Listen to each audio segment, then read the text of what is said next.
Hello, happy Friday, everyone. Thank you for joining us on this episode of Challenger Network News. Joining us today, we have Edwina Hughes, who is the Head of Engagement within the Cool Food Division of the World Resources Institute. How are you doing this afternoon, Edwina? Great, thanks, Sam. Nice to see you and nice to speak with you again, for sure. So this week, we're going to be discussing how does sustainable consumption improve client impact? And this is one of the conversations which we're increasingly having with clients. I mean, in regards to food production, historically, people have tended to look to production for solutions to address environmental issues when it comes to food. You know, they look at fertilizer, improving productivity, yields, drought-resistant crops. But you guys are focused on consumption, and we think that's really, really interesting. Perhaps we could start with a short introduction to yourself, Edwina. Could you perhaps give our viewers a sense of your kind of personal journey and how you've come to be at the Cool Food division? Yeah, of course. So I suppose I feel in some ways I've come full circle because I grew up on a small farm in the southeast of Ireland, and we had beef and cereals as well. And now I'm working on food again. I studied economics and business, but I've always been a sort of a campaigner at heart. So my whole career has really been at that intersection of public and private interventions, I suppose, where people from different kind of sectors need to work together to solve a problem. And this is a perfect example. So on sustainable food, and on the fact that production has been such a driver to date, you're absolutely right. And it doesn't stop now. I think production will continue to be really important, and innovation around production. So those fertilizer improvements, and there's some really interesting stuff around what you feed cattle, for instance, and whether you can control their methane emissions through what you feed them. But what we know is that consumption is important as well. It's part of the puzzle. So we hope that, improvements in agricultural procedures and processes on the farm will continue to improve. But actually, we need individuals as consumers to think about what they're eating as well. And you spent some time at Sodexo, I understand, as well. So was there a kind of a natural symmetry or natural transition from you being there to joining the WRI? For sure. About 5 years ago, I started working on plan forward dining and plan forward options at Sodexo, and I was working with the World Wildlife Fund at that time. And we were looking at just the options for more climate friendly dining. And so I started digging a little bit deeper. I got more curious and interested. And then it just made sense to transition across to this brilliant team in the World Resources Institute that sits within the food, department, if you like, but is particularly about sustainable diets. It's very, very interesting. It's very, very interesting. Can you talk a little bit about, I mean, we've discussed this prior to us actually coming live here, but could you talk to us a little bit about sort of the overall mission of Cool Food? What is it, the fundamental purpose? What are you actually really driving towards, and how would that be sort of relevant to our audience? Absolutely. So, with Cool Food, what we want to do is to encourage people to recognize the fact that food actually plays a really big role in climate change and climate impact. Agriculture and food actually accounts for about 25% of all greenhouse gas emissions. So it's a big deal. And I think because it's a big deal, we think that organizations should be taking action on it. So if your clients and, the people who are listening today are organizations that normally serve food on a habitual basis, it's important to be thinking about what the climate impact of that food is. So the Cool Food Pledge gives our members the infrastructure, if you like, to understand and track the climate impact of their food, but it also gives them behavioral science insights that help them to reduce that climate impact. So I think, having worked in the private sector, one of my frustrations was that target sounds amazing. I love the sound of that initiative. Yeah, but I think my frustration has always been, how are we going to make it? How are we actually going to achieve it? And I think what's quite refreshing on the Cool Food Pledge is that actually we're giving our members the tools to actually realize the target. Completely understand. And why, maybe I should dial this back a little bit and ask a little bit more of a fundamental question, if you don't mind, Edwina. I mean, no problem. I mean, why should organizations and consumers actually care about sustainable consumption? I mean, there's so much that's going on in the market, and we see a plethora of organizations releasing rather ambitious climate reduction targets. HSBC was one of the most just recent ones, and we saw, I think it was just yesterday, the alliance of CEO leaders with 79 company bosses representing 41 trillion in funds under management. There seems to be a groundswell. That's certainly, I think people are kind of looking for answers and looking for ways in which they could have an impact on an individual, but also an organizational level. But why should organizations actually care about sustainable consumption themselves if it's material, or equally if it's not a material concern to their business? Well, around kind of consumption, so food particularly, I would say that food is a very emotive subject that can really engage people. So I think it can be the part of a climate story that a company tells that their employees can really wrap their heads around. So if I'm working in a company and they're telling me, oh, we've got this amazing climate strategy, and a lot of it can feel quite dense to me, and I might not actually be able to really understand a lot of the commitments. But if I walk into the canteen and then I see that I'm being offered climate-friendly food, I feel like I've got a part to play in that climate ambition of the organization. And it also reassures me that that organization is doing everything in its power, including the food that I'm being offered in the cafeteria, to try and tackle the climate emergency. So if it's not material, I think that's it's material to your employees. I think we know that people are increasingly interested in sustainable consumption. They want to know the climate impact of the food they're eating. I think a recent piece of research in the US said 67% of consumers want to know and are interested and concerned about it. So it feels like a rising tide, to be honest. Oh, I mean, we can completely see that, and we understand you're doing some really interesting work in partnership with Harvard University and also the Swedish retailer IKEA. Could you talk to us a little bit about what you're doing there, and perhaps a little bit about how the behavioral science component really underpins the work which you guys have been doing? I think our audience would find that interesting.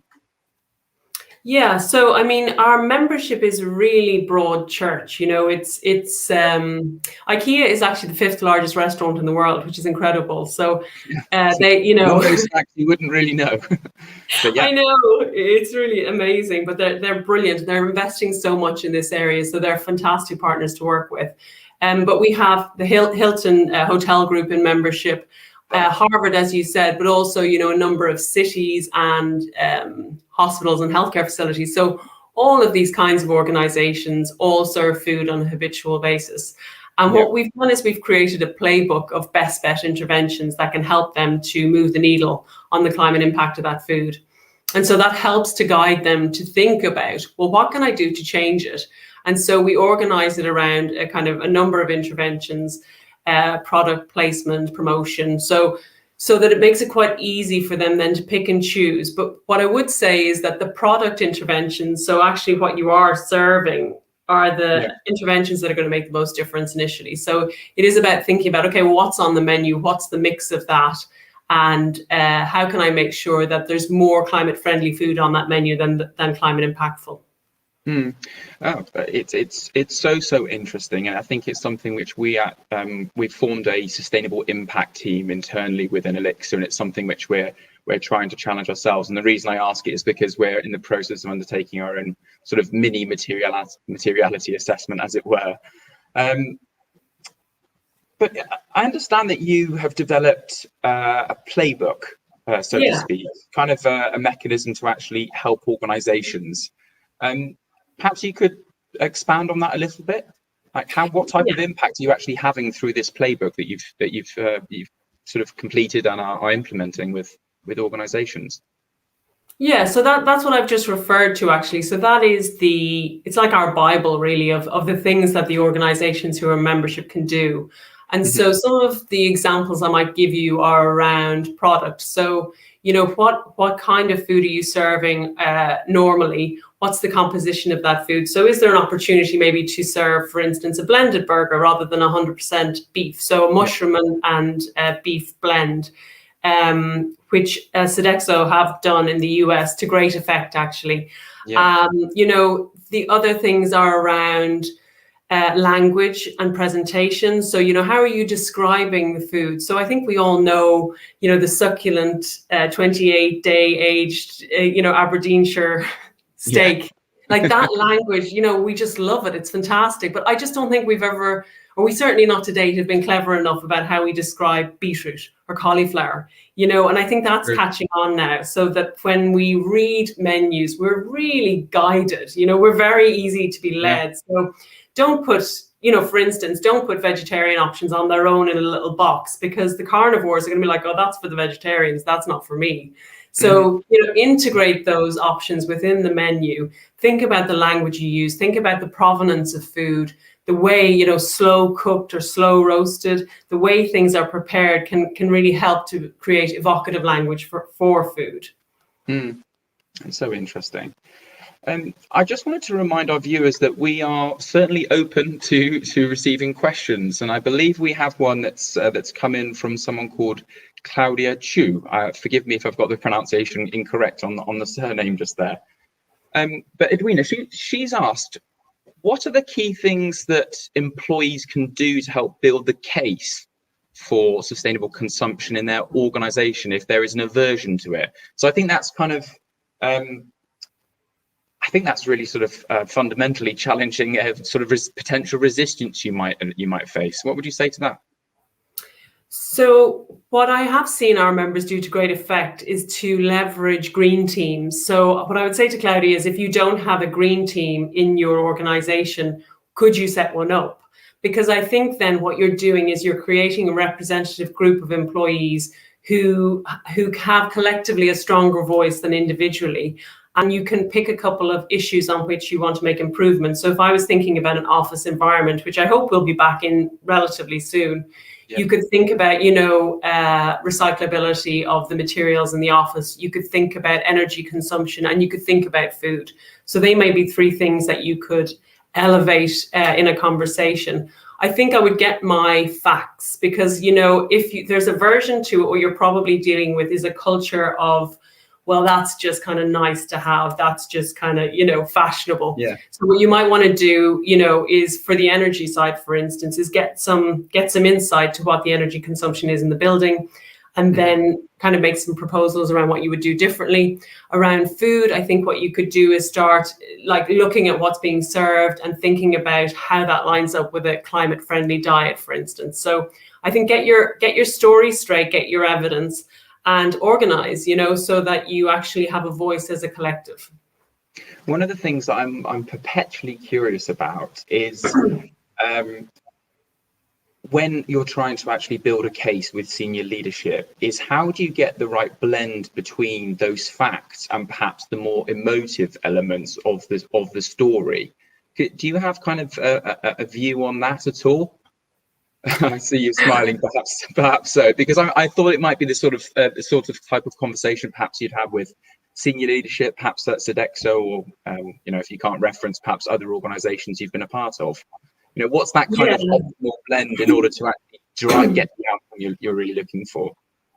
Well, I think, justifiably, the people who are sitting on the board are responsible for the profit and loss of the organisation. So, if you can show them a saving or an efficiency, for instance, then I think you'll be more popular and your idea will go further. So I would certainly say what I've just suggested to Claudia is based on my personal experience. Get your evidence together. If you want to make a case for a change, you really need to assert a different kind of future, so that you're not sort of saying, I've got a problem. You're saying, hey, it's like this at the moment. It could be like this. Wouldn't this be fantastic? So that you're kind of painting a picture of the future rather than complaining about a situation as it is.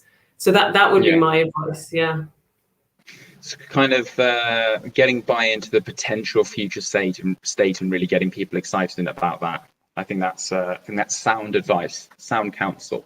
Yeah, and the other thing I would just say on food is, you know, what you've got then is people who are really excited about going to the restaurant, you know, to enjoy something different, but they also know it's climate friendly. You've got your front of house staff who've got the, you know, a compelling story to tell. And so it becomes more powerful in that way. Thank you so much. We actually have another question as well, which is like taking a slight detour here, but perhaps you can come in on this. It's from Luke Palmer. He says, I'd be interested to know how one verifies whether the source of the food itself is climate friendly. Is there a body that regulates it? That's a great question. Yeah, please go ahead. So, Luke, what we do is we are a research think tank. So we're very hot on data and insight, and we use a data set from Oxford University, Poor and Nemechek, and so that gives us a kind of meta-analysis of food from across the world. And so we're able to pinpoint the climate impact of food. We use two measures. One is a life cycle analysis that I think everyone who's sort of looked at, you know, sustainability will be familiar with. It's the farm to fork, what happened as the food got from the farm to the fork. The other thing we look at is carbon opportunity cost, and that's what is the land being used for now, and what could it be used for in the future, and what was it used for in the past. So those two measures help us to figure out a climate impact of different kinds of foods. With our members, then we take a whole year of procurement data and we basically crunch it through that analysis, and it then produces a result that tells us how climate impactful the different things are, and then how that kind of scales up for that organization over the whole year's procurement. And it's all open source, actually. Sorry, Sam. So you can get it online at coolfood.org. Thank you ever so much. That point, I think this probably is going to be the final point before we're unfortunately going to have to close. These do go very, very quickly. Would be your point around scale. And that's the thing that I'm very, very interested in. So in the context of your kind of future plans, how are you within Core Food and perhaps even broader within the WI looking to scale the impact which you guys are actually having? You know, is this more of the same, or are we looking to diversify a range of activities or initiatives perhaps? So in terms of our ambition, you know, world domination, of course, but no, we want to, you know, we want to change the world, as everyone does when they're working in the nonprofit sector. We currently have a cohort of organizations that serve 940 million meals. We want to get to 2 or 3 billion in the next couple of years. But to do that, we've got to be working with large institutions and large organizations. So our ambition is to work with those kinds of partners so that lots of people experience climate-friendly food. Then when they go home or they go out to a restaurant, they take that idea with them and they start to eat differently every day. It's exactly the sort of change that I think you, myself, and everyone else wants. Thank you ever so much for joining us. Again, it was very, very short. Thank you for the questions that were asked, and please join us again next week for another episode of the Challenger Network News. Goodbye.